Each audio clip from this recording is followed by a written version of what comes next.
Good morning. It's Friday, beginning of the weekend, and boy, do I need it. Boy, do I need this weekend. Um, is the devil nicer than God? We're gonna have to go through a couple of things before we can get into the meat and potatoes of this particular question. Um, I think we have to answer a couple of things first before we even breach the real meat of the matter. But first, but first, um, I want to take a very quick commercial break, and we'll be right back. Education is the most powerful weapon which you can use to change the world. Nelson Mandela.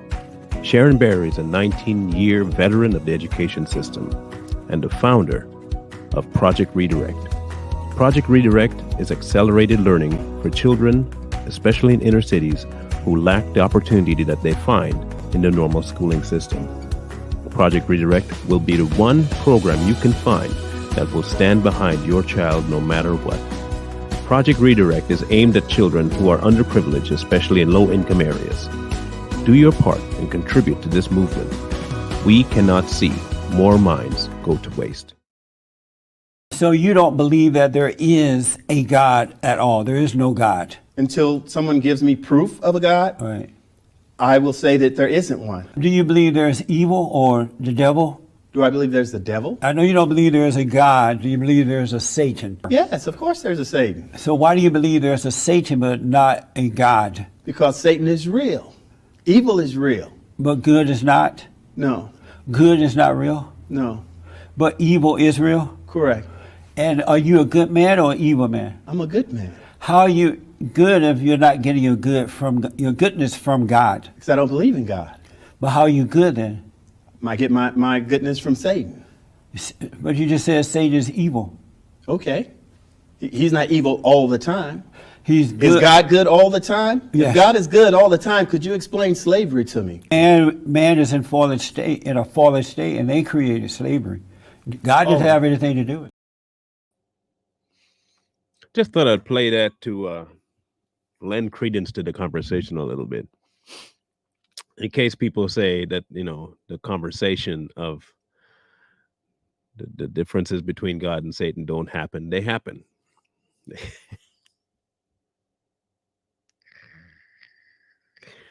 They happen. Okay. So, is the devil nicer than God? Here's my question for the audience. Is God nice?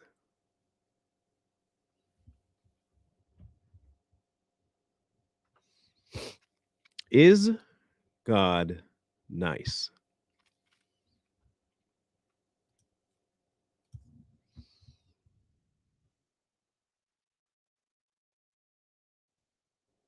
Can someone please let me know if God is nice?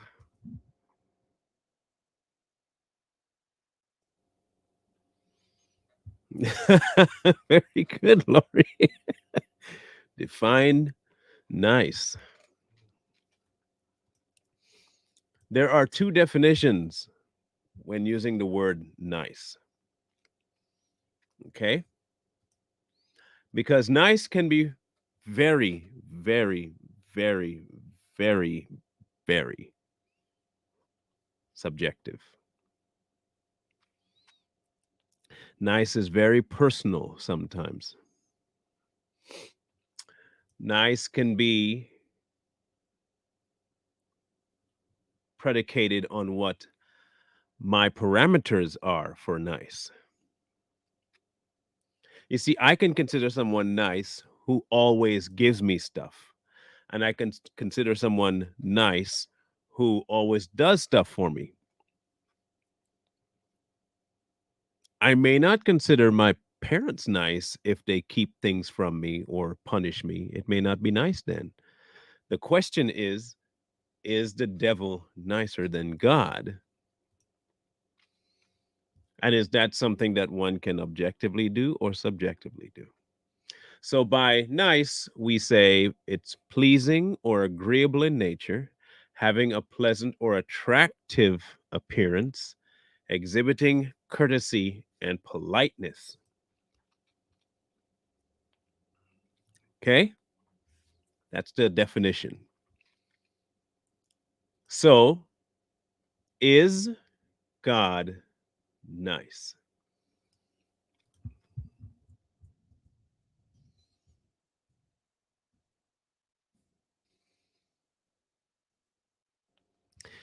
And I think it's a legit question. So I really want your input on this one because I really want to know where you guys are gauging a lot of the belief systems that we have um, about certain things. Now remember the definition, pleasing and agreeable in nature, having a pleasant or attractive appearance, exhibiting courtesy and politeness. So, is God nice?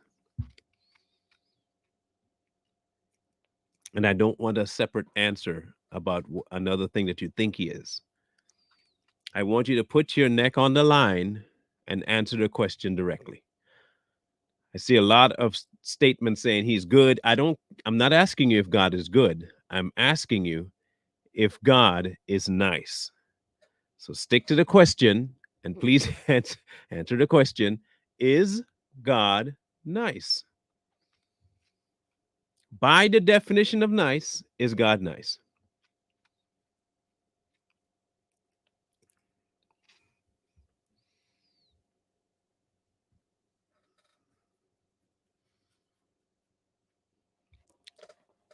Okay, so it's a mixed bag. Some say yes, some say no. If he is nice, and by the definition of nice, he is pleasing and agreeable in nature, why do many Christians seem to fight his will?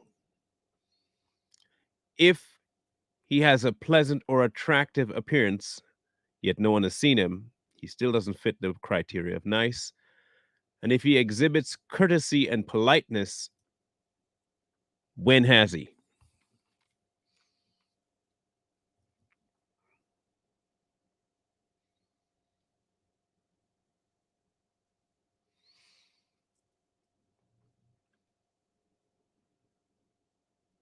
Okay.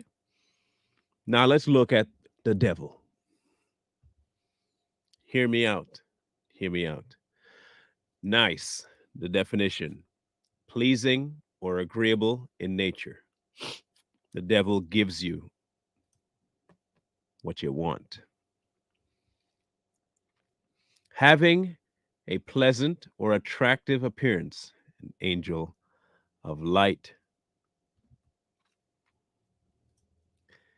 Exhibiting courtesy and politeness. Just look at the climate today and which side is posing that particular mantra.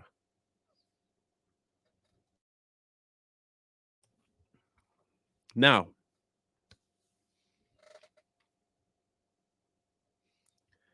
again, this whole concept of whether or not the devil is nicer than God, I would have to, this is my answer now, I would have to say yes. And that is by his own design. You see, as humans, aside from being Christian,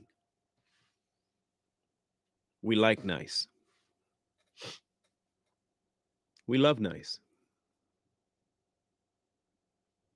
We like nice things. We like to be nice to people.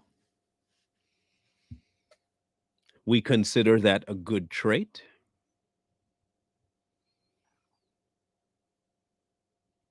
And it is a pleasing thing on the fleshly side because by our own admission, humans, one considers the other person nice if they do the things that please us, not the other way around. A person is considered nice to us if they do the things that please us.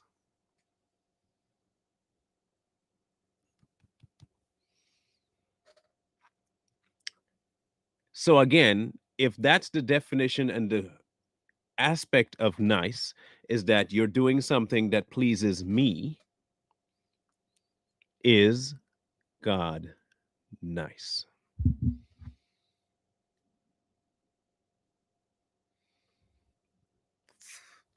However, the devil is more than happy to give you your so called desires. Ironically, the devil will be very nice to you. He will be very nice to you.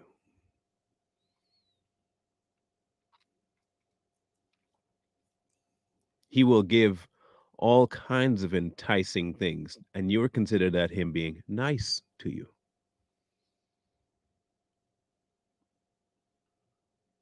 So, what if you don't know that you need something and a person is offering it to you?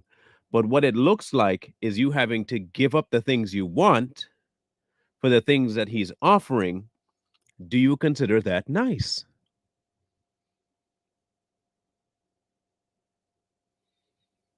What if someone came up to you and said, "Hey, I got something really good for you, but you have to die first"? Is that nice?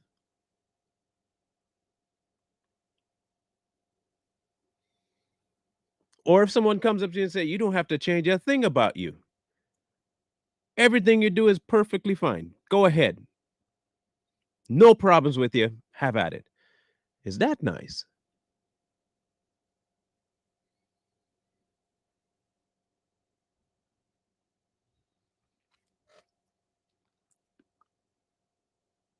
The people that ask the question of whether or not the devil is nicer than God already have their answer.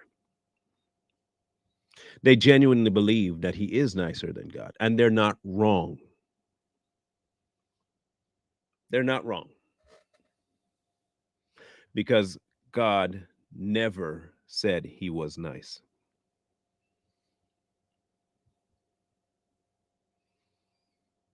He said he was good.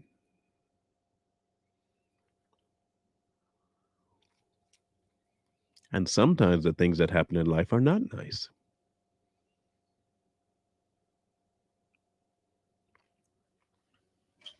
Which is why he doesn't ask you to focus on the events. He asks you to focus on him.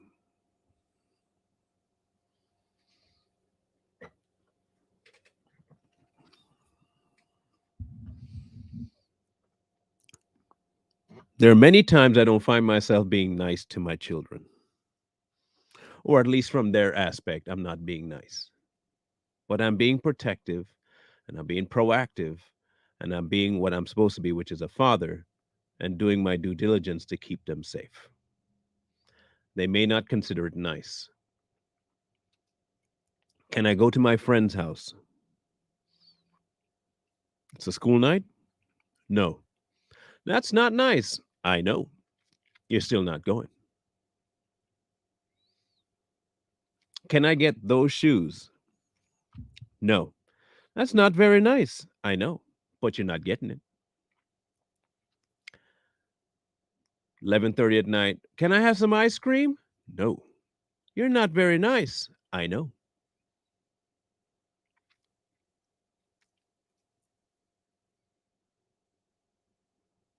God never said he was. He's not in a competition to be nice to anybody. He's not even in a competition to be more good than anybody else because he has no rival to compete with. We may put things up against him to compete against him in our own world, but nothing competes. Nothing compares.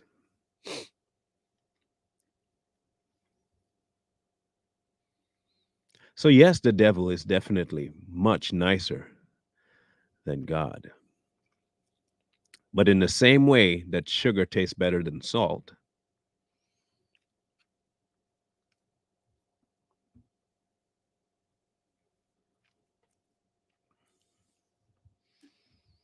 and in the same way that too much sugar can give you diabetes, you can fall for all the nice things. You can fall for all the nice things. There are myriads of people in Hollywood miserable, but the devil has been very nice to them. They have everything humanly possible that they could possibly have: cars, wealth, houses, women, men. They have everything that the flesh could possibly want. And any rational thinking non Christian person would say, yes, that's nice stuff to have.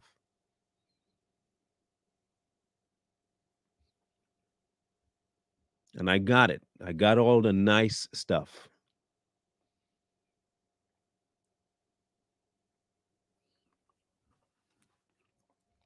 I have an acquaintance whose similar story um,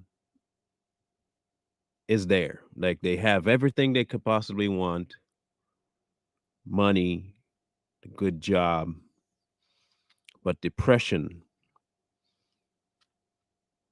is right at their door.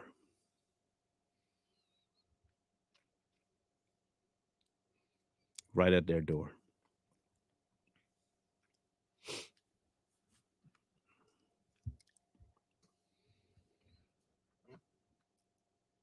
Because what they considered as this is a nice thing to have. I have all the nice stuff, but it ain't good because it didn't come from a good source. It may have come from a nice one, but not a good one. And like I said, multiple definitions to the nice,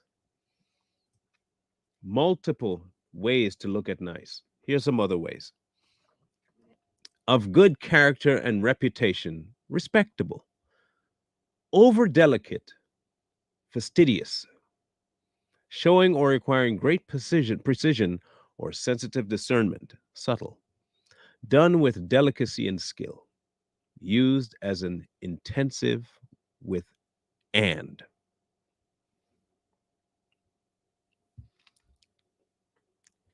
To me, nice is a overly subjective thing.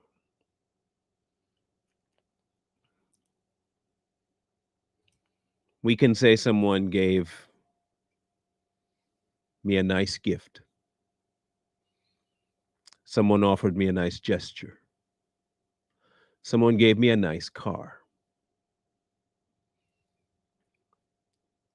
The nice man got up for me to sit down. That nice person opened up the door for me. You have no idea whether or not they're nice. You just said that they're a nice person because they did something for you. You would never hear someone say, and the nice man robbed me.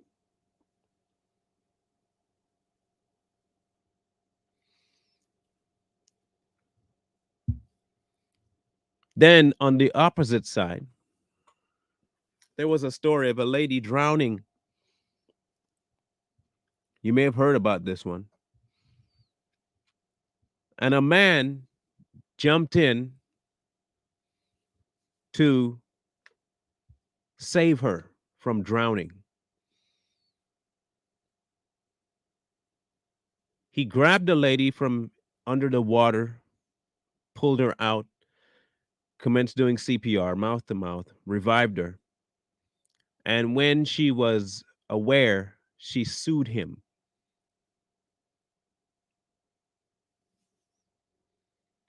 She sued him because he touched her without her permission.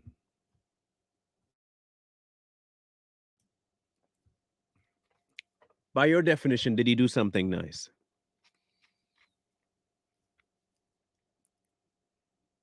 In fact, she charged him with rape because he put his mouth on her without permission. Did he do something nice?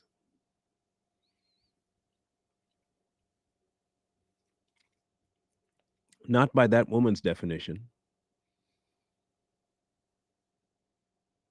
not by her definition. He didn't do a single thing nice. In fact, he was very rude. Very, very rude because he did something that she did not want.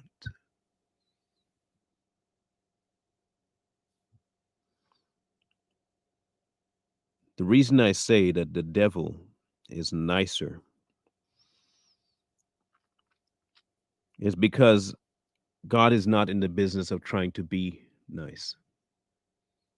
He never told you he'd give you what you want.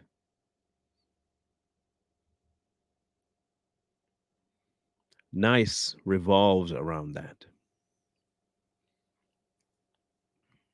by its definition. Good, however, is not based on what you get, it is based on the nature of the person giving it. Good is not based on your definition of it. Because the same way my children could look at me and think I'm not a good father because of the things I've held from them, I am a good father because of the things I've withheld from them. Certain locations have allowed them not to go. Certain friends have allowed them not to have. Certain influences I've kept from them that they may have considered nice. I, because I'm a good father, kept it from them.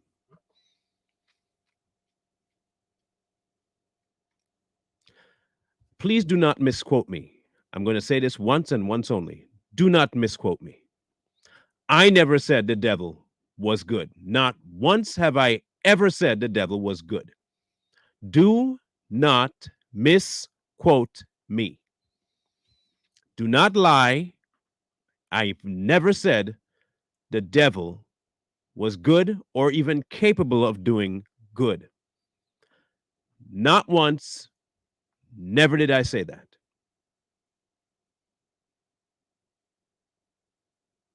Never. I said he's nice because nice is subjective. Never said the devil was good. Never said the devil was capable of doing good. So please don't lie. Please don't lie. If you're going to say something that I said, say what I actually said. Never said he was good. Never said he did anything good. Never said that.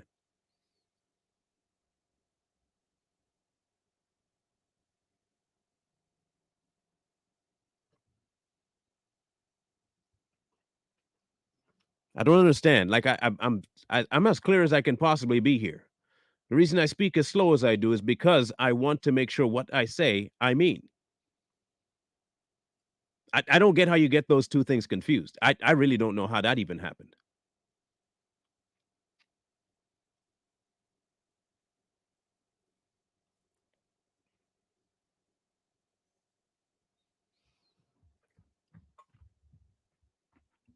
If I get what I want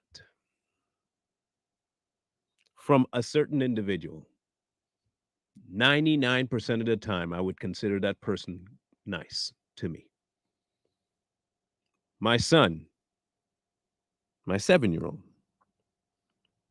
likes the word nice. You know, especially when he likes it, when he gets something that he wants. He loves the word nice applied to me when I give him what he wants. One time, I even told him no to something, and he said, "That's not nice."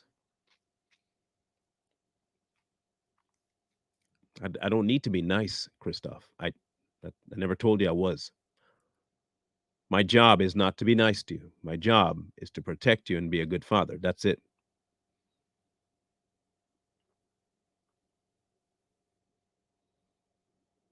The devil is great at being nice to people. He has that down pat. Why? Because in being nice, you can coerce many to your side.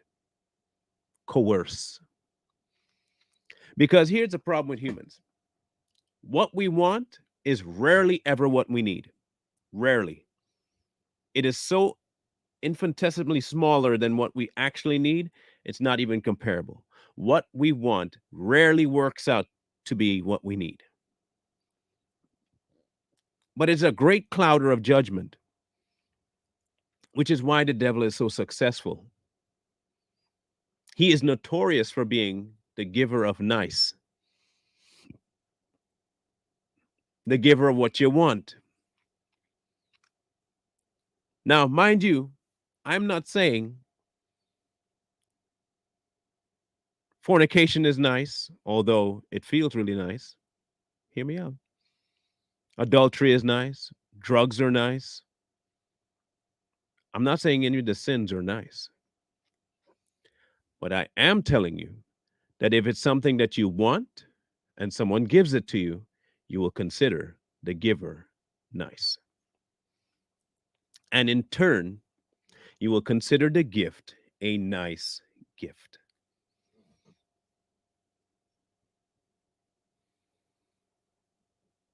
How many fornicators do you know that say sex is horrible? Sex with multiple people is just horrible. I don't want that. How many of them do you know do that?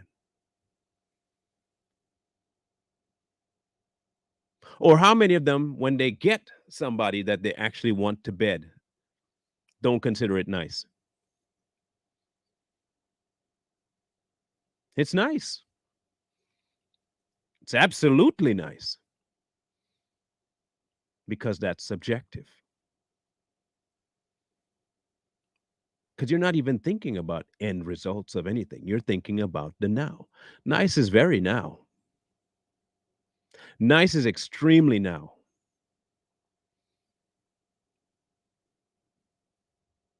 Good, however, is way past the now. Good goes far beyond that and has a plan. Nice, momentary. But we don't see it that way because we want it. It is why it's so difficult for mankind to actually come to God fully. They cannot leave what they want behind long enough to see the goodness of God and give up what they want for it. Because what they want and what He's offering are not the same. And they see what He's offering as not nice. Heck, they see Him as not nice. Mostly because He's not giving them what they want. Majority of us want from our flesh. We don't want from a heart of God. We want from our flesh. We got to be honest about that. We want from our flesh.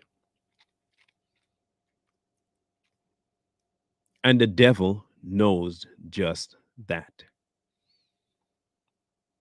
And it is allowing and giving that to you and offering that to you and you taking it, you in your folly consider it nice.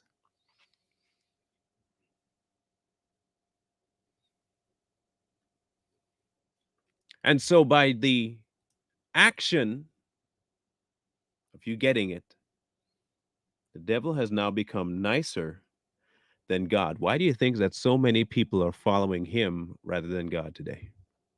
Because even if when you think they're following, they're not. Listen carefully.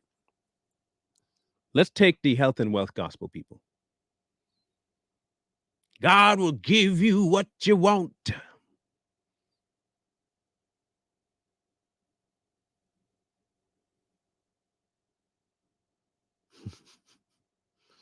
He gonna pay your mortgage. He gonna pay this. He gonna pay. He gonna give you what you want. All right.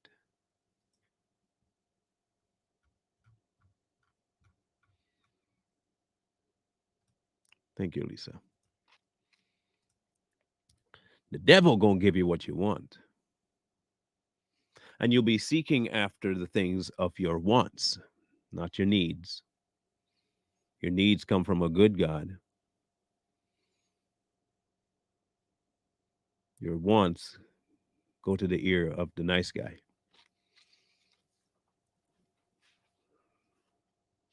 Case in point. Let's go here. I think this is probably the best way I can give you a definition of what I mean. Okay, I want you to watch something here.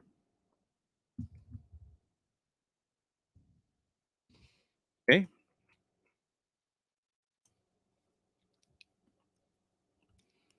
now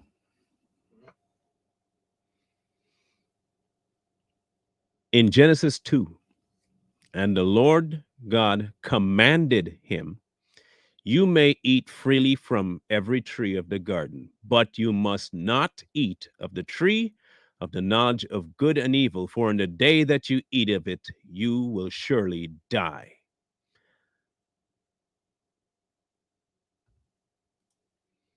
Does that sound nice?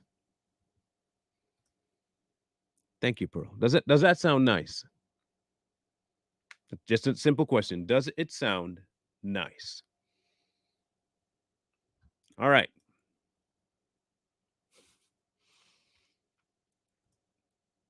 Let's go a wee bit further. Okay? Let's go a wee bit further.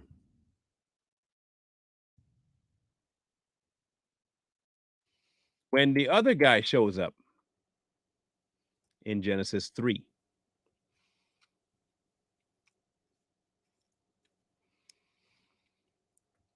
but about the fruit of the tree in the middle of the garden, God has said, you must not eat of it or touch it, or you will die.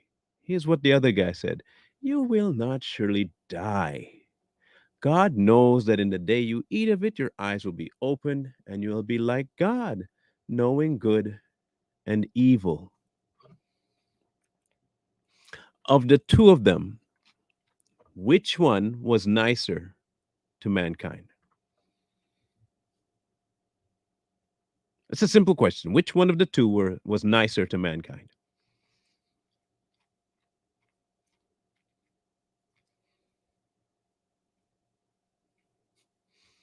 I'm not saying by the action itself, I'm saying by the receiving of it. Who was nicer? The devil came quite, man, come on, man. He didn't mean that you'd die. He meant that you'd be wise. You shall not eat of that tree. If you do, you will die.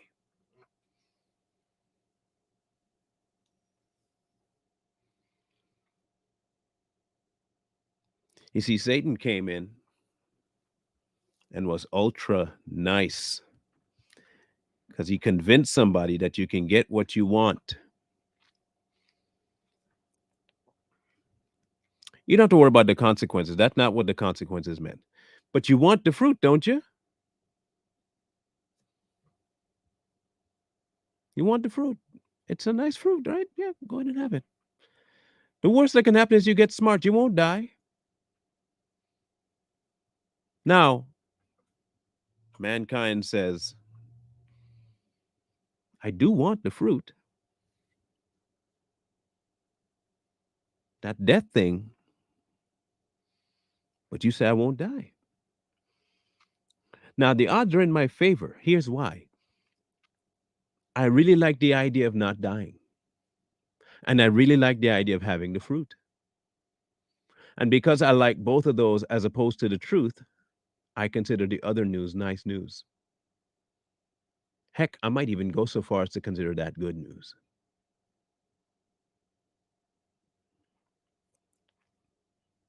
I may have even gone as far as thinking that's good news. But at the least, it's nice. That's a nice bit of information. I won't die. And he's so nice to bring that kind of information to me. I would have never known had he not given me that bit of information. I'm going to eat the fruit. When God tells you something to do and it's completely off your norm, and some wise person comes and tells you, well, I'm sure there's another way to do this. I'm sure there's another optional way. And they give you a solution that's more to your liking. That's a that's a nice way to look at it.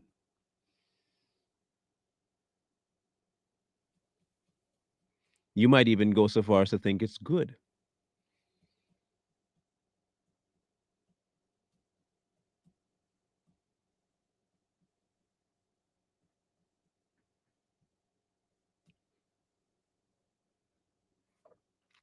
Here's the difference. I don't care. I have never said I was nice. That's the difference. Don't care. I have never cared, nor will I ever care.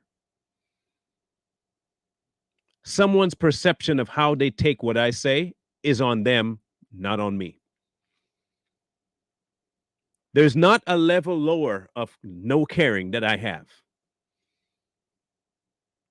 I'm at the very bottom of not caring.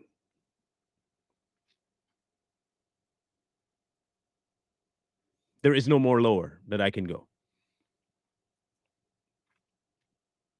So I don't care if they think I'm rude. I don't care who thinks I'm rude. I really don't. Like I have zero concern about it. In fact, I will say it more loudly to make sure they understand that I'm not nice. My goal is never to be nice to people. I don't care if you think I'm nice, feel I'm nice, want me to be nice. It ain't gonna happen. I'm gonna tell you what I think. And it's up to you to decide what you do with it.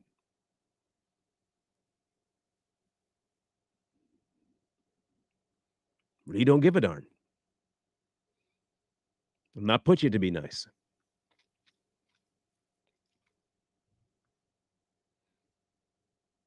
The same way that when he tells you you're going to die if you continue down this path, it may not sound nice, but it's true.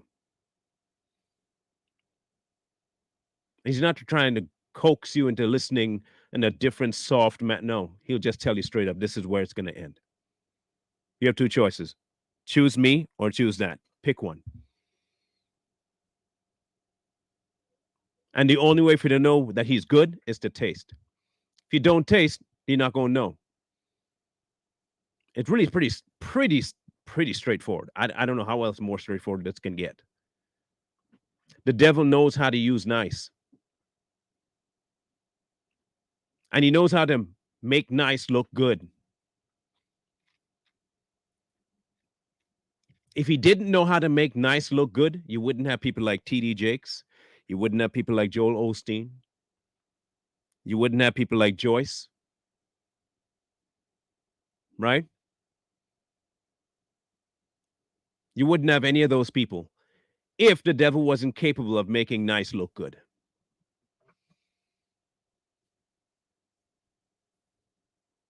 But good is rarely nice. But good is always good. I will never forget that line in C.S. Lewis's book, The Lion, the Witch, and the Wardrobe. I will never forget it because it's one of the best lines I have ever heard in stating something about God that's true.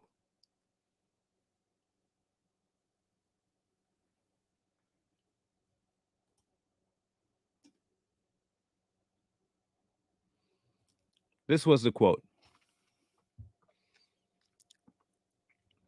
Aslan is a lion, the great lion. Oh, said Susan, I thought he was a man. Is he quite safe? I shall feel rather nervous about meeting a lion. Safe? Said Mr. Beaver. Who said anything about safe? Of course, he isn't safe, but he's good. He's the king, I tell you.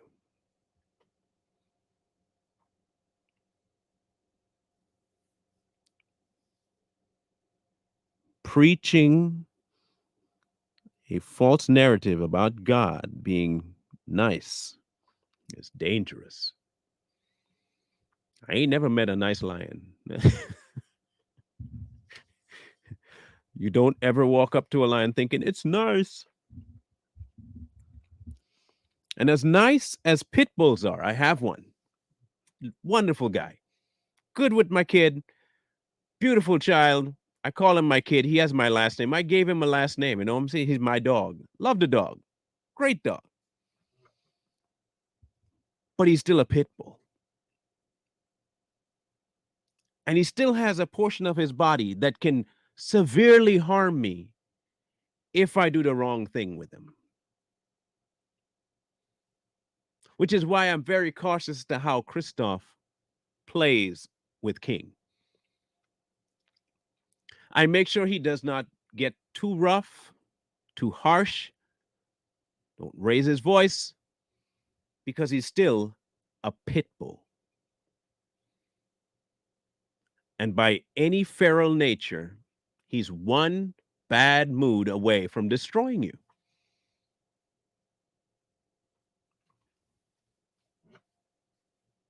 Yeah, he has my last name.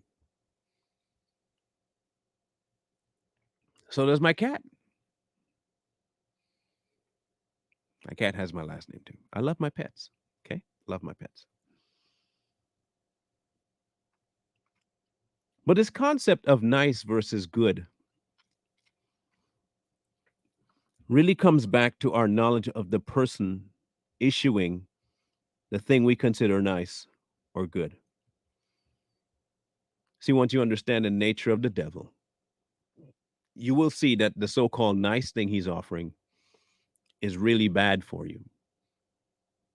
And then you will see what, by the nature of God, is that he doesn't have to be nice because he's good. People like to look at the offering to judge the person as opposed to knowing the person before the offering.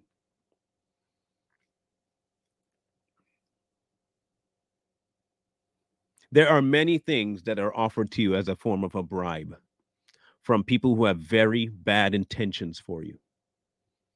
And you will look at it as both good and nice when they offer these things to you, because you refuse to go and look at the person's nature. You don't want to look at the person, which is why the health and wealth gospel is taken off, because they're not looking at God. They have been presented with a version of something that the person they're listening to calls God. And they're basing their idea of God on the gifts they get. The instant that gifts goes away, God is no longer good. God has deserted you. He's abandoned you. Where is God? Then in comes Satan with something good and nice to you. Good and nice for you. Oh, God has blessed me. Has he? Has he blessed you?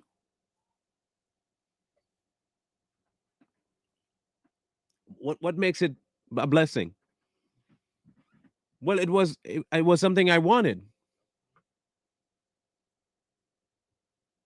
I didn't think that what I wanted was a blessing.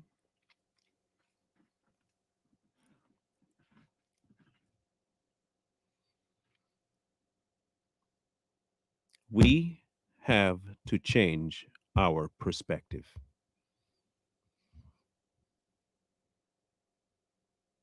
The desires of this flesh that we dwell in will continually make us feel as though what we receive that is in line with it is good and nice. There is a specific reason why he has constantly told us to put the mind on the things of the spirit, and that our life is hid in him, not our flesh. because we have now given up our wants and desires for his wants and desires. And whatever he offers and gives is nice and good. And it may not ever line up with our version, the fleshly version of nice.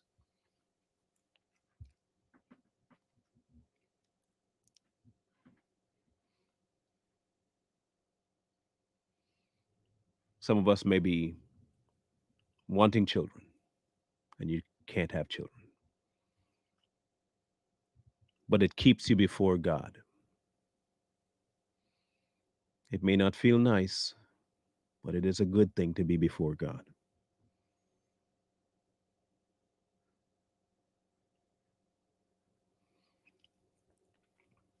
Some of you may want a dream job, but that dream job will keep you from interacting with Him as often as you would like. And He doesn't give you that job. It may not seem nice, but it's good because of the outcome.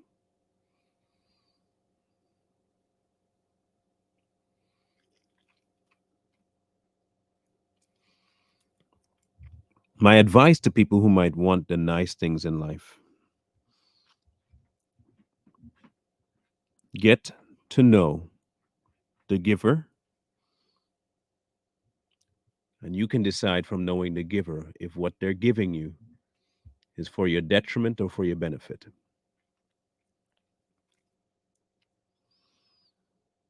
Because if you don't know the schemes of the devil, you will consider them good things and nice things. If you don't know how God operates, you may consider them bad because you don't know the source.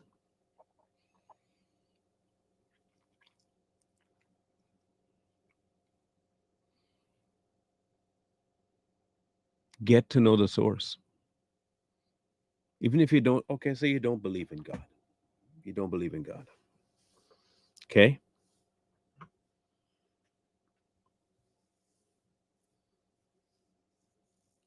But you have an opinion about him. I would consider that foolhardy.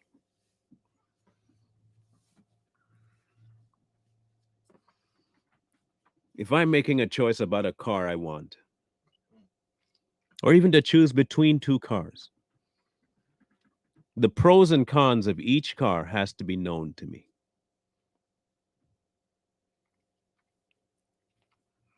Which means I have to get to know the car, the nature of it, mileage you can get, how comfortable is it, defects, recalls,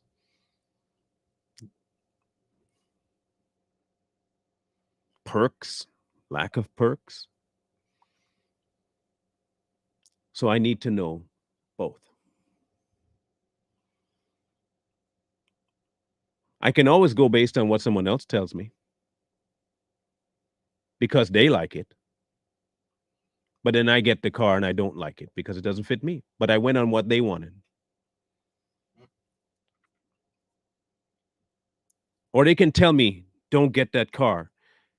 This is the defects it has. And they list off a long line of defects and I still get the car. And then I encounter the defects and I get mad because I bought the car. You can't get mad. They told you about it. Or that better yet, you say, someone tells you that car is a horrible car. And in their estimation, horrible means it doesn't have the bells and whistles. And you buy the car and it's a perfect fit for you. The deciding factor here is knowing the car. You better know the car. Because if it doesn't fit, you're the only one to blame.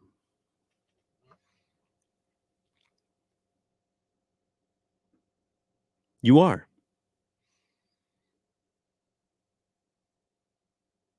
Look, God ain't for everybody. I'm going to say it right here. He's not for everybody. Not everyone will accept God, which means he's not for everybody. He would love to be for everybody, but he's not for everybody. You might be one of those people that just don't want God. Okay.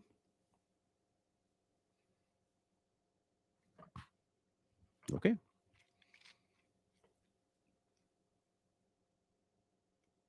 But for those of you trying to make a decision, I would suggest that you go and get to know God a little bit, even a little bit. And once you've gotten to know Him, you will notice one very important thing,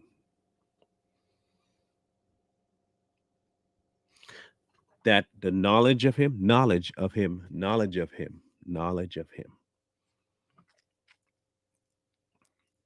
will replace just about every fear you could possibly have about anything. And I mean anything.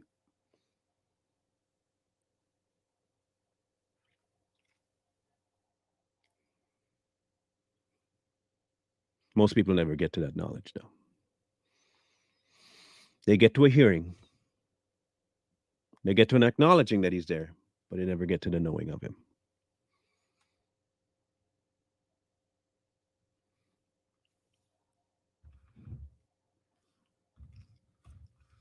The devil will entice you with nice.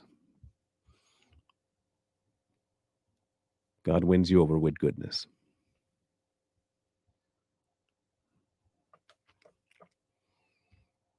Seek the good. Seek the good. The Savage Patriots will be on today. We'll be discussing the so called phone call that they say President Trump had with the leaks and all that stuff. And we'll also be discussing partially the indictment. A whole bunch of stuff will be on today.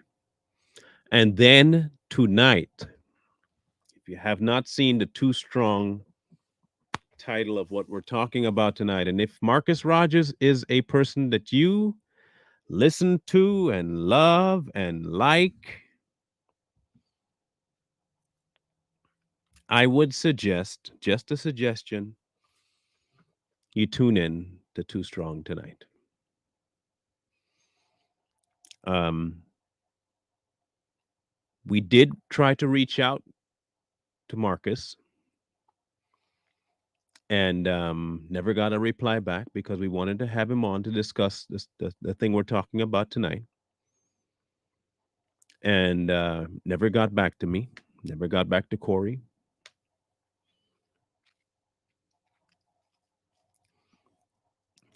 And he recently came out doing something, and we'll play it for you so you can hear it. And you can decide for yourself if that made sense or not. Okay?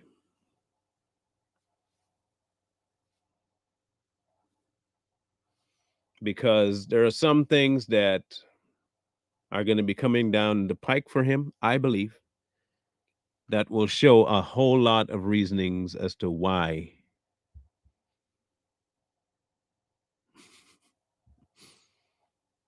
he apologized to the certain individual he apologized to. Okay? Okay. Um, there is now a discount code if you want to write this down. This is going through the end of the month. If you enter that discount code at the merch site for Straight Talk, it's a $5 discount. You can go take a gander at it. It applies to all the merchandise. Nothing is off limits on that $5 discount.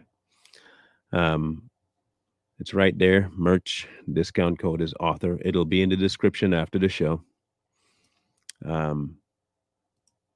So take a look at it there. Be sure to use it if you need to. That takes off quite a bit. That'll take care of most of the shipping anyway. Okay, so it's scrolling across the bottom. It's author. You shouldn't be able to, forget that. I say it all the time.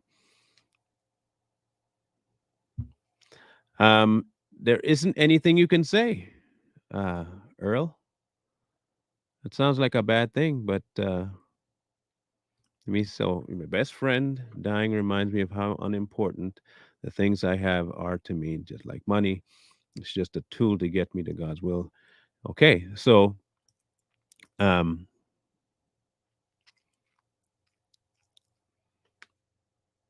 there isn't a whole lot you can say to people on deathbed if they have not already known it, because it's still a decision they have to make, and it's still something that you will never be privy to because it's a heart issue. You can't even say something that's going to win them over.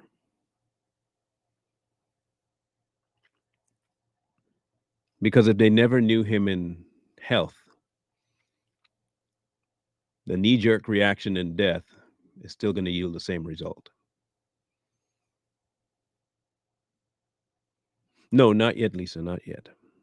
I'm working on getting the design first back.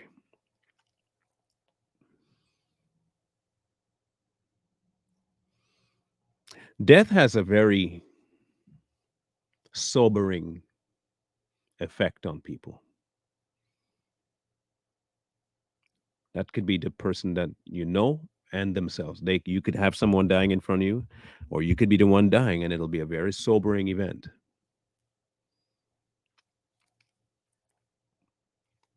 And at that point, you decide whether or not how you lived was worth it. Is it too late? Not for me to decide. Can you reach out to him? I'm sure you can. Do I know what you've done? No. Do I care? No. The person that needs to have the concern about that is between you and God, that person and God. So if there's someone that you know that's on death's door, there is no amount of comfort you can offer them by way of you're going to heaven or just pray. You tell them straight up, you better get right with God some way, shape, and form and be realizing that this is not just about you dying. And don't just do this because you're dying. You had your entire life to switch if you didn't yet. I don't know what's too late, but be sure when you go to him, you're approaching this because you want him and not that you want out. You be very straight and frank with them. The decision they want to make, be trying to try and make heaven somehow because they accept God. That's not how that works.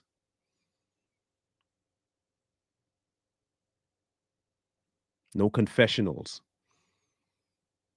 It's a life lived.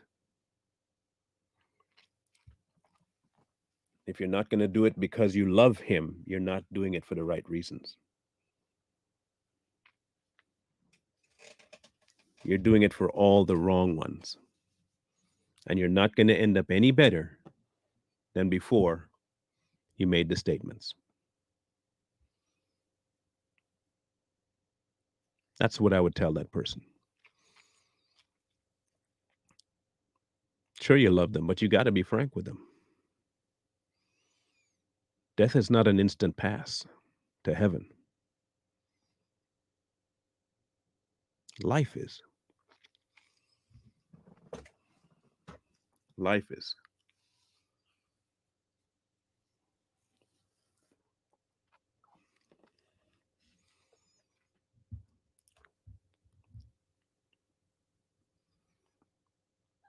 We'll see you guys on the Savage Patriots at 6:30 Eastern today, and on Too Strong at 8.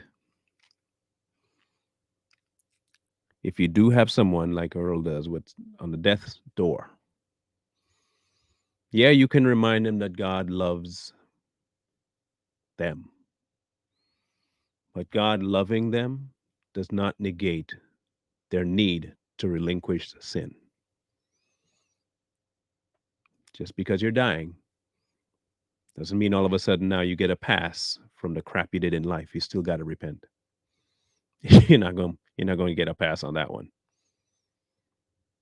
You know the kind of life you lived, bro. You know the life you lived, right? Right. And if you're not going to be repentant of it, talking to him like saying, I thank you, God, for saving. No, he hasn't saved you from anything yet because you have not repented. You have not turned. When you've turned,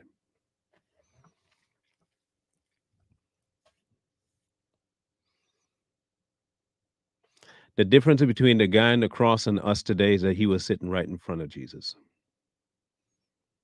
And the covenant had not yet been sealed with his death. That's the difference. There is a passageway to go through after he died. We don't have the authority to pass anyone through without the death of self. We don't. Massive difference. Massive difference. When that covenant was sealed with his death, that was our okay to enter into that death to get into the kingdom. No man had the authority to allow someone else into the kingdom. Only he did. And he allowed that person in because he had that authority.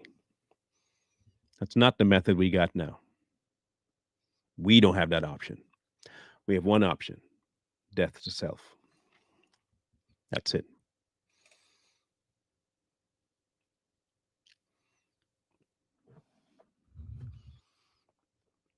If God ain't what you love, then don't worry about it.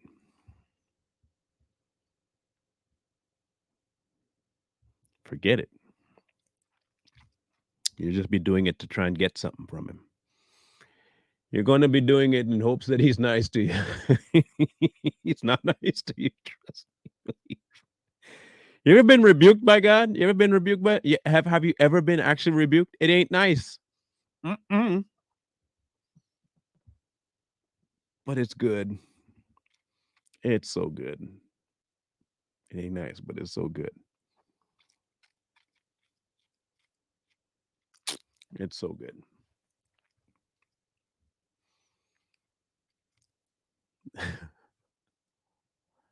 In any case, y'all have a good rest of the day. We'll catch up on the rest of the programs today. And if I don't see you before the weekend, please have a good one. Get some rest, like I'm going to try and do. It probably won't happen, but I'm going to try. I'm going to try. I'm going to try and take at least half a day to do nothing. I cannot even guarantee that will take place because I have a lot of yard work and stuff, but I'm going to try and do nothing for the first half of one of those days because my body needs it so badly. When I did young man stuff when I'm not a young man, I don't regret it, but I feel it. I feel it. You know, this is why men don't live longer than women, because we do dumb stuff. You go thinking, I'm 18. No, Negro, you 50. You can't be doing that. Oh, yeah. Oh, yeah, I can't. Hindsight. Hindsight is a heck of a drug. Man. Anyway, love you guys. Have a good rest of the day. We'll see you later on Savage Patriots. Wisdom calls to you from the streets. Please, please, please find wisdom. Peace. Hold tight the dreams, for if dreams die, rely on yourself.